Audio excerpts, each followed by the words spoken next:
বাড়িতে আলুর দম হলেই লুচি বা পরোটা মাস্ট। আমার মতো আর কার কার আলুর দম প্রিয় তারা কিন্তু জানাতে ভুলবেন না কমেন্ট সেকশনে। ওয়েলকাম টু মাই চ্যানেল মাম্পির রান্নাবাটি। আমার চ্যানেলে সকল বন্ধুদের ওয়ার্ম ওয়েলকাম। এখানে আমি মশলা হিসাবে নিয়েছি গোটা গরম মশলা, কাজু কিশমিশ, তেজপাতা আর আদা।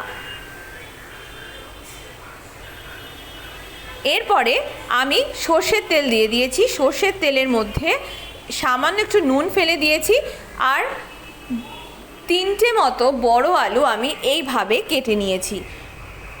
3টে বড় আলু মানে আমাদের যেরকম ফ্যামিলির মেম্বার ঠিক সেই হিসেবে আমি কেটে নিয়েছি। একটু ডুমো ডুমো করে কাটতে হবে, তাহলে খেতে ভালো লাগবে। এরপরে যেহেতু নুনটা প্রথমেই দিয়ে দিয়েছি তেলের মধ্যে যাতে ছিটে না আসে, এরপরে দিয়ে দিলাম হলুদ গুঁড়ো। তারপরে ভালো করে এটা নাড়াচাড়া করতে হবে, লাল করে ভাজতে হবে। যতক্ষণ না সুন্দরভাবে আলুগুলো ভাজা হয়ে যায় ততক্ষণ অবধি লাল করে ভেজে নেব। ভাজা হয়ে গেলে আলুগুলো তুলে নিয়ে সেই তেলের মধ্যেই সামান্য একটু চিনি দিয়ে দিয়েছি।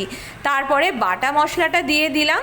এরপরে দিলাম হলুদ গুঁড়ো, রেড চিলি পাউডার বা লাল লঙ্কার গুঁড়ো আর দিয়ে দিলাম জিরে গুঁড়ো। ব্যাস, এরপরে ভালো করে মিডিয়াম টু হাই ফ্লেমে দিয়ে কষতে হবে যতক্ষণ না মশলাগুলো সুন্দরভাবে কষে যায়।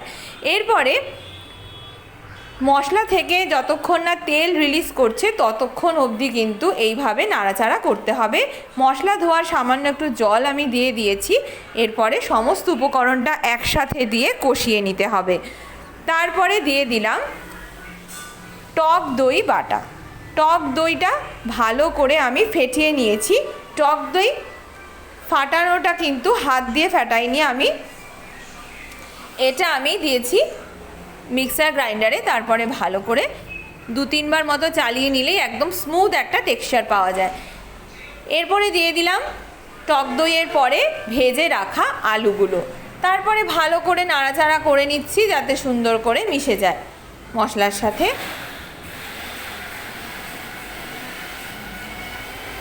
এরপর আমি দিয়ে দিলাম সামান্য পরিমাণে নুন। তারপরে দিয়ে দিয়েছি 3-4টে চেরা কাঁচা লঙ্কা।